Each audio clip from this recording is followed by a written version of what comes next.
രോഹിത് വെമുലയുടെ അമ്മ സുപ്രീം കോടതി വരെ പോയിട്ടൊരു നിയമം ആ സമരത്തിൻ്റെ ഭാഗമായി കൊണ്ടുവന്ന് നടപ്പിലാക്കാൻ ശ്രമിച്ചിട്ട് ഒരാഴ്ച കൊണ്ട് ആ നിയമത്തെ സ്ക്രാപ്പ് ചെയ്ത് കളഞ്ഞു സംഘപരിവാർ. എത്ര ഭീകരമാണ് അവസ്ഥ.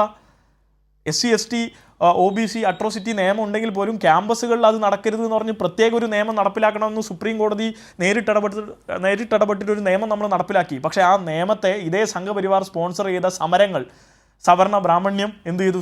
ഇന്ത്യയിലെമ്പാടുമുള്ള ക്യാമ്പസുകളിൽ അഴിച്ചുവിട്ടു അക്രമം. എന്നിട്ട് എന്ത് ചെയ്തു? സർക്കാർ തന്നെ നേരിട്ട് സുപ്രീം കോടതിയിൽ പറഞ്ഞു. എന്താ പറഞ്ഞത്? ഈ നിയമം നടപ്പിലാക്കിയാൽ സാമൂഹ്യ പ്രശ്നം ഉണ്ടാവും. ആരുടെ പ്രശ്നം? യഥാർത്ഥത്തിൽ സംഘപരിവാറിൻ്റെ പ്രശ്നം. അത് നടപ്പിലാക്കിയാൽ നാളെ ബ്രാഹ്മണ്യത്തിന് ഇടയില്ല, സവർണ ഫാസിസം നടപ്പിലാവില്ല, സവർണ രീതി നടപ്പിലാവില്ല, സവർണ വിദ്യാഭ്യാസ സംവിധാനത്തെ സൃഷ്ടിച്ചെടുക്കാൻ കഴിയില്ല.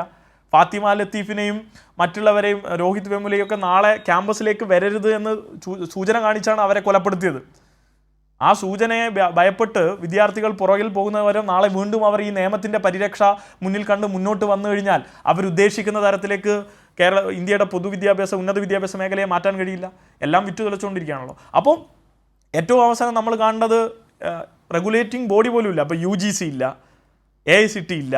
എല്ലാ 16ഓളം വരുന്ന റെഗുലേറ്ററിങ് നമ്മുടെ വിദ്യാഭ്യാസ ബോഡികളെ എല്ലാം ഡിസോൾവ് ചെയ്തുകൊണ്ട് പുതിയ HCI വന്നു കഴിഞ്ഞു, ഹയർ എഡ്യൂക്കേഷൻ കമ്മീഷൻ. അപ്പോൾ അങ്ങനെ വന്നു കഴിഞ്ഞ് ഇതിനെയൊക്കെയും ഒറ്റൊരു ബോഡിയാക്കി മാറ്റുകയാണ്. എന്താ ഉദ്ദേശം? എല്ലാ പവറും ഒന്നിലേക്ക് കേന്ദ്രീകരിക്കുക എന്നുള്ളതാണ്. ആ നിലയിൽ വിദ്യാഭ്യാസ മേഖലയും പൂർണ്ണമായും കേന്ദ്രത്തിൻ്റെ കീഴിലാക്കുക എന്നുള്ളതാണ് ഉദ്ദേശം. ആ ഉദ്ദേശത്തിലേക്കുള്ള വഴിമരുന്നുകളാവുകയാണ് ഇതൊക്കെയും. ഈ ധൈര്യമാണ് ഈ പറഞ്ഞ റാമിനുള്ളത്. എന്ത്? ഈ പറഞ്ഞതുപോലെ ഈ രാജ്യത്തുള്ള നിയമ സംവിധാനം വെച്ച് പല വിധത്തിൽ ഇവർ ഊരിപ്പോകുമെന്നുള്ള ഇവരുടെ വിശ്വാസമാണ്. പക്ഷേ കേരളം പോലുള്ളൊരു സംസ്ഥാനത്തിന് കൊടുക്കേണ്ട ഒരു മെസ്സേജ് ഉണ്ട്. റാമാണെങ്കിലും ഇത്തരത്തിൽ ആളുകളാണെങ്കിലും ഇവർ നടപ്പിലാക്കുന്ന ഈ തെറ്റായ, ഇപ്പോൾ കാര്യവട്ടം ക്യാമ്പസിലെ അധ്യാപികയാണെങ്കിലും ഇവരൊക്കെയും നടപ്പിലാക്കുന്ന ഈ ജാതിവെറിയുടെ രാഷ്ട്രീയം കേരളത്തിൽ നടപ്പിലാവില്ല എന്ന് പറയാൻ ഈ കേരളത്തിൽ ലെഫ്റ്റ് മാത്രമേ ഉള്ളൂ. ആ ലെഫ്റ്റിൻ്റെ ഉത്തരവാദിത്തം മുന്നോട്ട് കൊണ്ടുപോകുക എന്നുള്ളതാണ് ഞങ്ങളിപ്പോൾ കാണുന്നത്.